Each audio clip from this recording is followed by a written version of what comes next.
Stay with me as I take you to the National Botanical Conservatory located in Washington, D.C. Now, this is actually part of the Smithsonian, and when you go in this place, it is gigantic. They've got an actual greenhouse that is so big it has trees and its own water supply in it.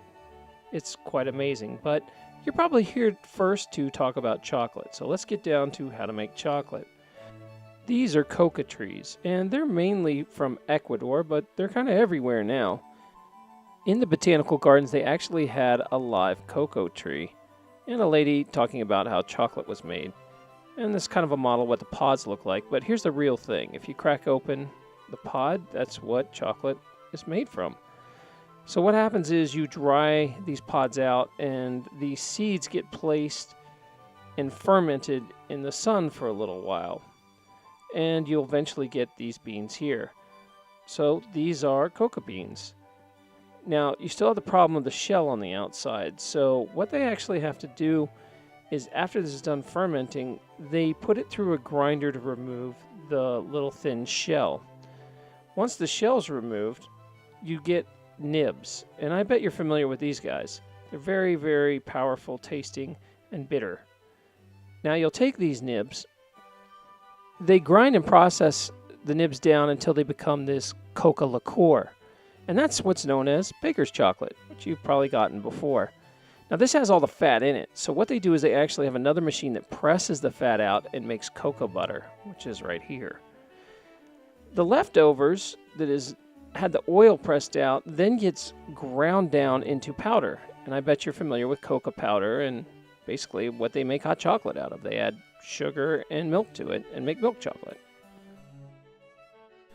I have a love-hate relationship with this place because, every time I walk in there, I'm reminded that the government basically paid to build this with stolen tax money. But the flip side is there's a lot of cool plants in here, and at least they're not using the money for something worse. So if you can get over that, the trip's quite enjoyable. I was really blown away with all the living things and all the greenery in here. It's hard to explain by watching a video, the smells and the sounds, and just the feeling of being around so many things that are vibrantly alive. When I went, it wasn't very crowded, it wasn't too bad, and it was right around New Year's. This place is so big that they actually have full-grown trees inside. Like, here's a coconut tree in the middle of DC. That's crazy to me. But it's really well maintained. Everything looks alive, everything's blooming. I don't know how it works behind the scenes, but I assume that they're constantly bringing in new blooming plants so it looks good and swapping them in and out. I really don't know. But look at some of the age of these trees. They have been here for a long time. Also, some of these trees have been here so long, they're very tall now. Look how big this place is. I mean, there was probably a 50-foot magnolia in here. There's also really neat water features all over the place, as well as an indoor stream. I went and checked out the stream, and I found a real grapefruit tree growing grapefruits. That's crazy. Inside in the middle of DC. I love it. And you get a better look at it here. Most of the flowers you can touch and smell, and you can interact with. There's a few that you're not allowed to, and they have those kind of roped off. The botanical garden's actually made up of different zones. So they put all the tropical plants together, and then they kind of put all the desert plants together, and, the rainforest plants together, and the northern plants together. So you walk through these different buildings that are different zones, and you see all these plants that like the same environment. I walked into this area, and it was the cactus plants. So this was more like desert plants and dry plants that were on the same zone. Some of these plants must be very old because look how tall some of the cacti are, and I think they take a very long time to grow.